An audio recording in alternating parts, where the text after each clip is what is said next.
Hello everybody, this is Decimal and welcome to Synth News. Today I want to talk about Behringer's new bass synthesizer knockoff, quotation marks around knockoff, the Toro. So in the article it states, Behringer today introduced the Toro, a new bass synthesizer that is described as an authentic recreation of the legendary Moog Taurus, but without the foot pedals.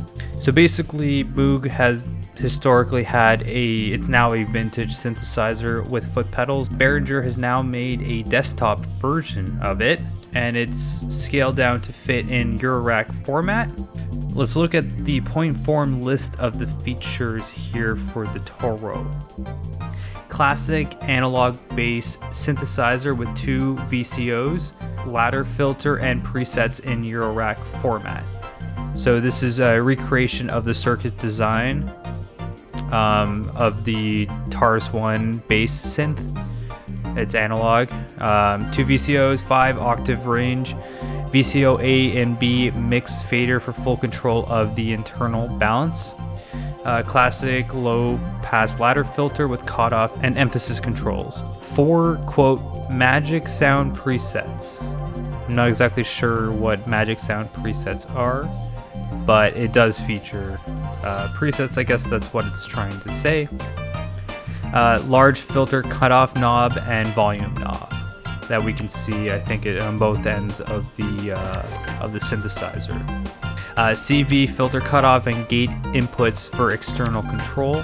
So we have those elements exposed, so you can just plug right into your rack. It has 16 unit polychain, which allows combining multiple synthesizer and up to 32 voice polyphony. It has 23 controls, giving real-time access to key parameters and MIDI implementation. Not a lot of people have been covering this synthesizer, but I thought it might be interesting to talk about it and to get an idea what this Toro might sound like. Why don't we look at the Moog Taurus 1 as a reference point? So as we can see here, this original synthesizer has like foot pedals to play the synth. So obviously Behringer did away with that and making it more into a desktop format and less of a like foot pedal, synth itself.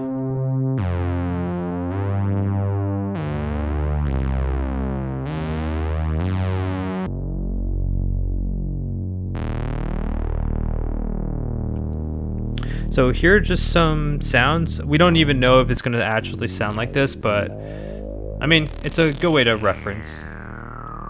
It's pretty rich sounding, I'd have to say. All right, and let's see what people have to say about the Toro. Daxel states, nice. I'm mostly shocked that no other company took this opportunity sooner.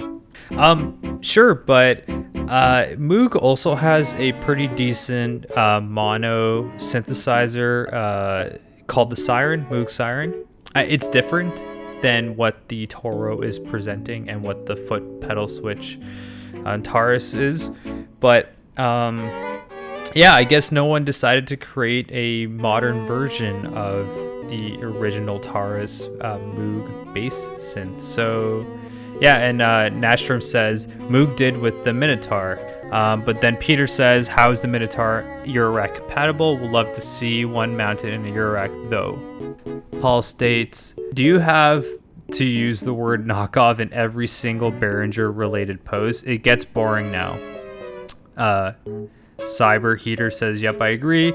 So yeah, I mean, it draws more clicks. I mean, I'm not totally against it. I would love to hear what it sounds like. I don't like referencing other synthesizers to be like, this is what it could sound like, even though it's I was gonna say rip off, but like a copy of another synth. I'd rather just listen to it for itself, let it speak for itself. The fact that no one has done this before might be, telling. Maybe Behringer saw a market for it and decided to, no one really wants to use foot pedal synths as much, I don't think. Synth had says, no, we only use it when a product is a knockoff. Maybe homage would be less upsetting to the Behringer fans. Yeah, I mean, this is the thing about these videos that I'm making and these articles.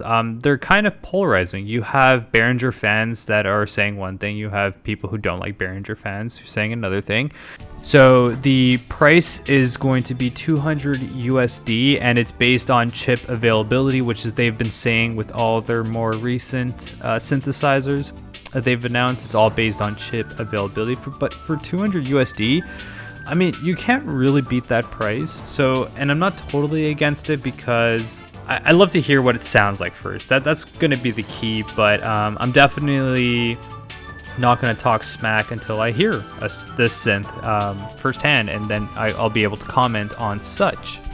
So XTFW says, literally the first time a Behringer post, the word knockoff is used. Every single Behringer post, let's be real, this is a knockoff. So again, it's a polarizing topic. Is it a homage? Is it a knockoff? Is it a ripoff? Is it something different? It's definitely not something, unique or new. Clones, maybe a clone might be a better, but it's not exactly a clone though. If it was a clone, it would have foot switches. So I don't know. Chicken Brain says, in a few years no one will know about the Moog company. Sorry, but it is. Chicken Brain welcomes you. I don't think so. I still think people are gonna know Moog, or they'll understand Moog as being like the OGs of some really awesome synthesizers. Coleman replying to Chicken Brain says, this is like some beef here, some synth beef over here. Sorry, but that's the stupidest comment of this thread. It's already busting with stupid comments. Moog is selling as many as 8,000 Moog 1 synths as they can build. They've got 3 must-own Eurorack synth, which I agree. You got Moog Mother, you got DFAM, all that stuff. Their keyboards are standard gear for many types of musicians. They also make one of the most technically advanced and creative software synths available. But you think they're going to go out of business because Behringer's making a cheap knockoff of a design from 40 years ago? Laughing my ass off. That is... I agree with Coleman. Coleman brings a lot of good points. What's the point without the pedals? It's a synth. It's a synth, I guess. So yeah, I think I'm done reading these comments, but I'll leave a link to the article down below so you guys can check it out. I just felt like no one was talking about the synthesizer, and I wanted to make a YouTube video about it. Let me know what you guys think about this synth. Should they have put pedals on it? Should maybe Behringer never have copied the synth to begin with? Are you willing to dish out 200 USD to buy it? Let me know down in the comments below, and thank you for watching.